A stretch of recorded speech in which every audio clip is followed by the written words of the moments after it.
Kalau bahasa kaminya, kami ingin mengungkapkan sebetulnya ini kebijakan zalim sebetulnya. Apa itu zalim itu? Zalim itu adalah kebijakan yang sangat menyusahkan. BBM itu milik rakyat, bukan milik pemerintah. Kalau BBM itu milik rakyat, mestinya pemerintah itu kalau dibagikan secara gratis atau dijual dengan harga murah, setidaknya supaya kos produksinya tidak rugi begitu. Mestinya begitu kalau BBM itu milik rakyat. Tapi kalau BBM milik pemerintah, ya jangan sampai pemerintah itu berdagang terhadap rakyatnya. Kalau pemerintah berdagang terhadap rakyatnya, itu disebut dengan corporate state. Kalau corporate state itu berbahaya. Kalau ada corporate state, berarti ada kemungkinan ada oligarki di situ. Ketika kita tarik misalnya, ayo kalau mau bandingkan dengan Malaysia. Malaysia itu harganya yang kita dapat impor sekitar 5.000 sampai 6.000 per liter gitu. Kok kita di angka 10.000, kok kita di angka 14.500 begitu. Kalau mau fair gitu loh. Jangan seolah-olah untuk melegitimasi kebijakan penguasa yang jelas-jelas mencarakan rakyat gitu ya, tapi dikaitkan dengan negara-negara yang lebih mahal. Ya wajar gitu. Jadi kita ini tujuannya lagi-lagi uji materi ini adalah membahasakan, penyambung lidah, penyambung aspirasi masyarakat, kita sampaikan ke Mahkamah Agung. Kalaupun tidak direspon positif atau diputuskan tidak sesuai dengan apa yang diinginkan rakyat, ya kembali lagi ke rakyat. Ya lihat legislatifnya seperti apa, eksekutifnya sebagai apa, yudikatifnya sebagai apa, gitu loh. Intinya kita ingin mengkonfirmasi layaknya seorang penguasa itu harus melindungi, mensejahterakan rakyatnya.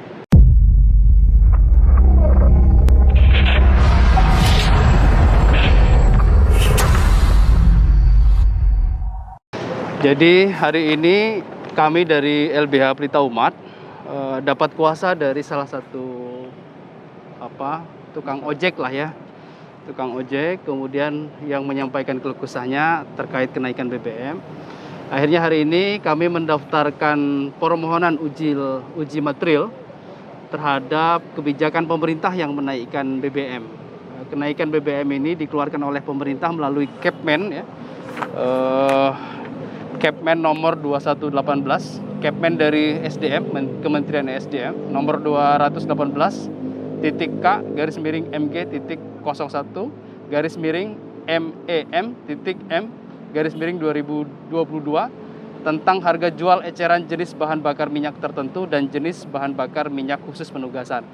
Jadi kenaikan BBM ini kami ajukan judicial uji material dengan batu ujinya Undang-Undang Energi dan Undang-Undang Migas, bahwa di sana ada pasal yang menegaskan ya, di antaranya adalah pasal 3.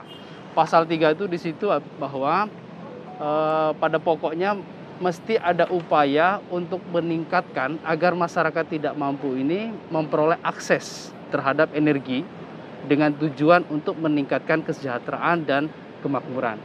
Nah, pertanyaan, kita menggunakan batu uji pasal 3 itu diantaranya, dengan kenaikan BBM tentu akses masyarakat akan agak berat terhadap bahan bakar. Kalau dia aksesnya berat, otomatis berarti dia tidak mampu mewujudkan kemakmuran dan kesejahteraan bagi dirinya. Misalnya nelayan, ojek pangkalan atau ojek online dan segala macam. Nah, itu yang kita menggunakan batu uji itu dengan harapan bahwa Mahkamah Agung dapat merasakan keluh kesah dari masyarakat ini dan mudah-mudahan Mahkamah Agung membatalkan ya kebijakan pemerintah menaikkan bahan bakar minyak itu. Kemudian yang kedua, kenaikan bahan bakar ini dampaknya bukan hanya terkait masalah minyak, tapi ternyata ada harga pokok bahan-bahan lain juga ikut naik, begitu ya. Itu. Kemudian yang ketiga, kalau misalnya dinyatakan bahwa pemerintah menyediakan BLT yang diberikan pemerintah itu efeknya tidak besar. Kalau BLT kan hanya sekali beri. Saat itu juga kita terima uang 600.000. Sementara kebutuhan pokok ya, kemudian kalau yang dia ngontrak rumahnya, harga sewa rumah ngontrak juga semakin naik. Nah, oleh karena itu kebijakan ini kami anggap kebijakan yang sangat ya memberatkan masyarakat gitu ya. Oleh karena itu kami berharap Mahkamah Agung yang berada di belakang kami ini dapat mendengarkan jeritan rakyat kecil sehingga keputusan ya pemerintah menaikkan BBM itu dapat dinyatakan batal dan tidak berlaku. Itu yang kami ajukan pada hari ini. Demikian saya kira. Pak, ini kan Ya. tadi mengajukan gugatan ini yang pertama ya Pak ya, LBH Pelita Umat ini Betul. terkait kebijakan BBM. Ini Jadi- LBH Pelita Umat ini berarti melihat ada keresahan publik ya Pak ya atas masalah ini. Betul. Jadi apa ya? Awalnya kami tidak ada niatan untuk mengajukan, tidak ada niatan untuk mengajukan gitu. Tetapi kebetulan di rumah saya ini kan tidak jauh dari pangkalan ojek ya, gitu loh. Ngobrol, saya tanya bagaimana kebutuhan sehari-hari. Dia bilang sehari itu mau dapat satu penumpang pun bersyukurnya minta ampun, gitu. Saking susahnya. Nah, gitu. Jadi oleh karena itu kalau dapat penumpang cuma satu, misalnya bayar 15.000. Lah beli bensinnya udah berapa? Belum kebutuhan di rumah dan segala macamnya. Jadi oleh karena itu kami melihat bahwa ini kenaikan BBM dampaknya sangat terasa bagi masyarakat. Jadi oleh karena itu masyarakat yang merasakan dampak ini akhirnya kami bantu bagaimana untuk melakukan apa istilahnya gugatan ini. Dan mudah-mudahan ya Mahkamah Agung membatalkan. Mudah-mudahan gitu ya. Kalau hasilnya ya kita serahkanlah nanti urusan belakangan gitu. Yang penting ini udah jadi itikat baik ya Pak ya untuk Betul, itikat baik. Dan tadi kami ngobrol kami yang mendaftarkan gugatan ini. Jadi belum ada yang lain. Begitu. Jadi baru kami. Jadi itu saya kira ya. Jadi Pak, apa? ada Ya. tuntutan provisi nggak untuk harga BBM-nya agar nggak naik dulu gitu sampai tuntutan dikabulkan atau gimana? Kalau itu sudah kita ajukan juga ya. Tapi kan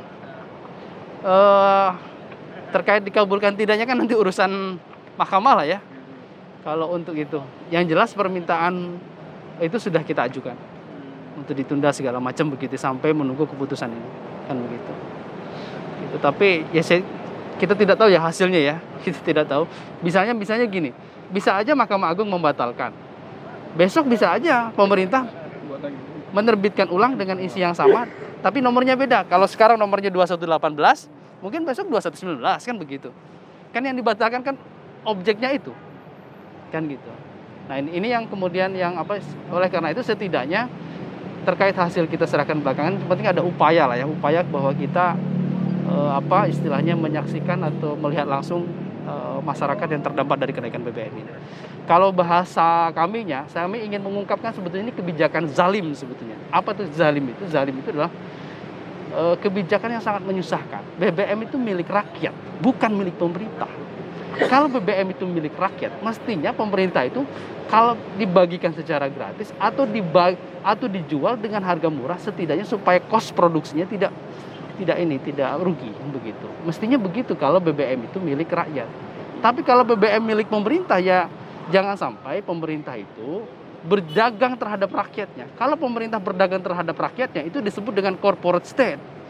Kalau corporate state itu berbahaya. Kalau ada corporate state berarti ada kemungkinan ada oligarki di situ. Ini kalau bahasanya agak sedikit lebih ini ya. Dan jadi oleh karena itu kami mengingatkan agar pemerintah tidak berdagang terhadap rakyatnya. Gitu ya. Karena kalau berdagang pelanggaran hukum sebetulnya kan begitu. Nah ini kami ingatkan demikian. Jadi BBM itu milik rakyat, bukan milik pemerintah. Jadi dengan gugatan ini kami berharap Mahkamah Agung mendengar bahwa ini adalah milik rakyat, bukan milik pemerintah. Pemerintah tidak selayaknya menjual dengan harga yang sangat mahal terhadap rakyat. Kalau misalnya pemerintah bilang ini kami sudah subsidi, kata subsidi itu tidak tepat. Subsidi itu adalah artinya bantuan. Jadi pemerintah itu terhadap rakyatnya bukan membantu. Memang sudah kewajiban untuk memberi. Rakyat kan sudah membayar pajak nih. Kewajiban pemerintah. Gitu loh. Jadi bukan subsidi. Jadi saya kurang tepat dengan istilah BBM subsidi. Subsidi itu artinya bantuan. Nah, kalau negara terhadap rakyatnya bukan bantuan tapi kewajiban. Karena hak rakyat sudah ditunaikan. Gitu loh. Jadi saya agak kurang setuju dengan istilah subsidi. Kalau misalnya anggarannya besar, kalau anggarannya besar, tolong proyek IKN dihentikan dulu sementara. Proyek kereta api yang begitu besar juga dihentikan. Anggaran-anggaran departemen-departemen yang lain coba dipangkas dikit-dikit. Jangan rakyat terus yang kemudian selalu dipangkas. Jadi korban. Nah itu. Nah ini yang kami sampaikan di dalam permohonan uji materi ini, begitu ya. Bahkan terakhir kami tutup dengan hadis Rasul begitu ya. Mengingatkan bahwa energi itu adalah milik rakyat, bukan milik pemerintah begitu. Jadi demikian saya kira. Pak, kalau misalkan ini kan gugatannya Pak, kalau misalkan gugatannya ditolak dari pihak mahkamah sendiri, dari pihak kita akan lakukan apa Pak? Ya kalau sudah ditolak, ya mau bagaimana lagi? Karena memang ini kan terakhir uji segala macam kan di sini terakhirnya. Tidak ada upaya lagi, gitu. Tidak ada upaya untuk kalau kasus kan seperti pidana kan ada PK. Kalau uji material nggak ada. Paling yang bisa dilakukan berikutnya adalah judicial review berikutnya di Mahkamah Konstitusi terkait masalah misalnya undang-undang migas atau undang-undang energi. Gitu. Paling itu yang bisa dilakukan. Begitu. Terima kasih Pak. Ya, sama-sama. Terima kasih banyak. Mungkin tambahan ya di sini media. Jadi sebenarnya ini mengkonfirmasi bahwasanya masyarakat di bawah ini lagi susah dan makin susah, ditambah kenaikan harga BBM. Belum lagi selesai kenaikan harga BBM, beberapa tahun yang lalu terjadi pandemi. Belum selesai masalah pandemi, dinaikkan harga BBM, dan dampaknya ini bukan BBM seperti yang rekan tadi saya sampaikan, bahwasanya ini adalah ada dampak meroketnya harga-harga yang lain, barang pokok, sandang pangan papan begitu. Jadi ini luar biasa. Yang kedua, pemerintah ini kadang sekali itu nggak fair. Nggak fairnya gini, kalau rugi pemerintah itu sering sampaikan pemerintah rugi gitu. Tapi kalau pemerintah itu untung, itu tidak pernah sampaikan ke masyarakat. Padahal kalau kita lihat di beberapa berita itu harga minyak dunia itu kan sebenarnya turun gitu. Tapi kenapa di kita ini harga minyak naik gitu? Dan tidak pernah secara rinci dijelaskan ruginya berapa. Kalau seseorang atau pemerintah itu menyampaikan argumen kita rugi, berarti harus ada standar awal dong. Kalau kita punya modal 10, harga jual 9, bisa katakan rugi. Tapi kalau harga modal 5, dijual 10, itu untung gitu loh. Jadi intinya masyarakat ini juga mesti punya standar. Rugi itu seberapa ruginya, untung itu seberapa untungnya begitu. Dan tiba-tiba pejabat negara menyebutkan kita ini mensubsidi 512 triliun lebih kurang begitu. Lah, kita lihat di anggaran APBN itu tidak terlihat begitu loh. Lalu mana nih standarnya? Jadi rakyat ini juga butuh standar. Pejabat negara ini sering sekali itu memutuskan kebijakan-kebijakan yang menurut kita ini tidak pro kepada rakyat, bahkan menzolimi rakyat. Tapi juga kita tanya dasarnya apa, itu tidak pernah nggak ada begitu loh. Jadi kalau ditanyakan oleh teman-teman media tadi, ketika misalkan gugatan uji materi kita ini kita sampaikan, tiba-tiba juga tidak mendapatkan hasil yang semisal lah, itu juga dua setidaknya. Kita ingin menyampaikan bahwasanya apa yang menjadi aspirasi rakyat kita sudah sampaikan ke Mahkamah Agung. Gitu. Yang kedua, kalaupun apa yang diaspirasi tadi mengkonfirmasi, memang pemerintah ini, yang negara ini tidak selayaknya berperan yang semestinya kepada rakyatnya. Kan harusnya mengayomi, melindungi, mensejahterakan gitu ya. Tapi faktanya malah mempersulit dan memperkeruh persoalan yang ada gitu. Memang kami ini sebagai kuasa hukum buruh harian lepas atau ojek online, itu legal standingnya. Tapi setidaknya masyarakat ini banyak sekali pedagang. Kalau kita boleh tanya ke pedagang, itu sangat sulit hari ini. Ojek online, ibu rumah tangga, ya buruh ini gajinya mungkin tetap saja, tapi pengeluaran transportasi naik, belum lagi anak sekolah. Jadi dampaknya ini sistemik begitu. Jadi kita ingin mengingatkan juga kepada pemerintah bahwasanya apa yang mereka lakukan ini adalah kebijakan yang justru menyengsarakan rakyat gitu loh. Jadi mumpung kebijakan itu berada di tangan mereka, ini kita mengingatkan mereka agar memberikan kebijakan yang pro kepada rakyat gitu loh. Yang lebih lucu coba bayangkan, bisa lebih murah penjual swasta gitu di SPBU swasta ketimbang Pertamina. Ini kan aneh gitu loh. Walaupun pada akhirnya dinaikkan begitu. Ya kita nggak tahu gitu loh. Jadi itu yang bukti kita itu sering distandarisasi. Coba lihat Singapura, coba lihat negara lain. Iya, kalau mau fair, Singapura itu kalau kita katakan UMR-nya berapa gitu loh. Upah minimum regionalnya berapa? Upah minimum kotanya berapa? Pendapatannya beda, tapi sering dikatakan dasarnya Singapura. Dan ingat, Singapura itu bukan penghasil bahan bakar gitu loh. Nah, Indonesia ini walaupun tidak full 100%, tapi setidaknya 50-70% itu dapat dihasilkan dari negara kita gitu loh.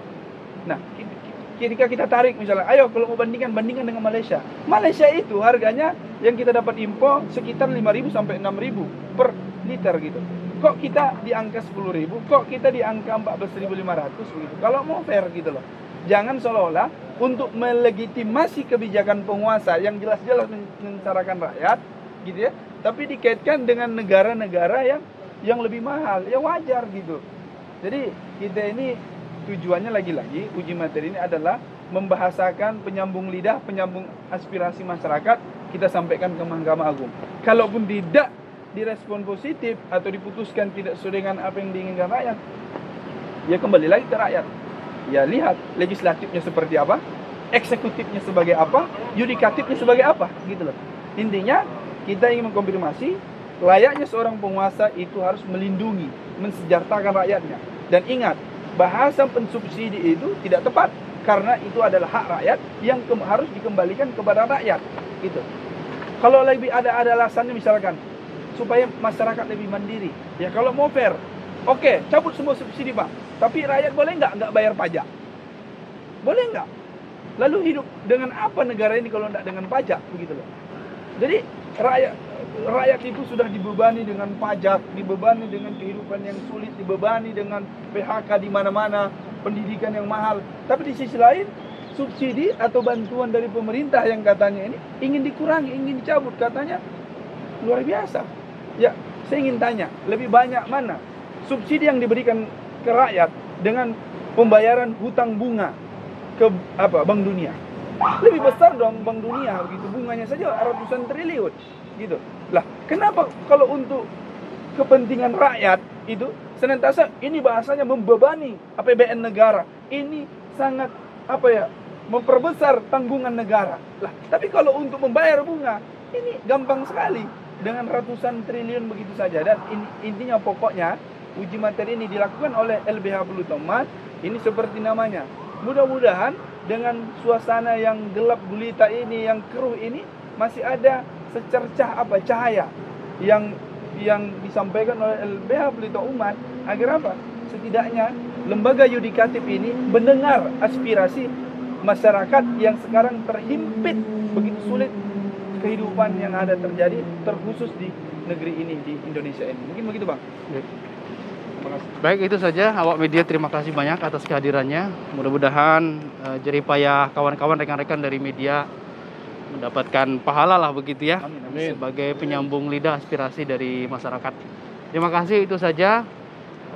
Sampai jumpa mungkin di kemudian hari. Terima kasih. Assalamualaikum warahmatullahi wabarakatuh. Waalaikumsalam. Waalaikumsalam. Terima kasih.